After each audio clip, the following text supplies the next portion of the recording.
ତ ଏମିତି ସାଙ୍ଗର ଜୀବନ ବଞ୍ଚାଇବାକୁ ଯାଇ ଜୀବନ ହାରିଲା ସାଙ୍ଗ। କେନ୍ଦୁଝର ଜିଲ୍ଲା ଆନନ୍ଦପୁରର ବଡପଦନା ଗାଁରେ ଏଭଳି ଏକ ଅଭାବନୀୟ ଘଟଣା ସାମ୍ନାକୁ ଆସିଛି। ଖବର ଅନୁଯାୟୀ ଶନିବାର ସନ୍ଧ୍ୟାରେ ଗାଁର ତିନି ସାଙ୍ଗ ଶୁଭମ ସାହୁ, ମାନସ ସାହୁ ଓ କାଳନ୍ଦୀ ସାହୁ ଗାଁ ପାଖ ଅନ୍ଧାରୀ ଛକରେ ଥିବା ଏକ ଫାଷ୍ଟ ଫୁଡ ସେଣ୍ଟରକୁ ଜଳଖିଆ ଖାଇବାକୁ ଯାଇଥିଲେ।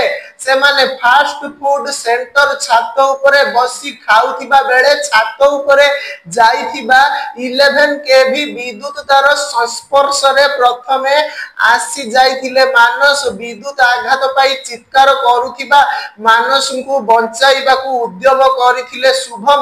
ମାନସ ତ ବଞ୍ଚି ଯାଇଥିଲେ, କିନ୍ତୁ ଶୁଭମ ବିଦ୍ୟୁତ ଆଘାତରେ ଅଚେତ ହୋଇ ଯାଇଥିଲେ। ସ୍ଥାନୀୟ ଲୋକଙ୍କ ସହାୟତାରେ ତାଙ୍କୁ ଆନନ୍ଦପୁର ଡାକ୍ତରଖାନା ନିଆଯାଇଥିଲା, ହେଲେ ସେଠାରେ ଡାକ୍ତର ତାଙ୍କୁ ମୃତ ଘୋଷଣା କରିଛନ୍ତି।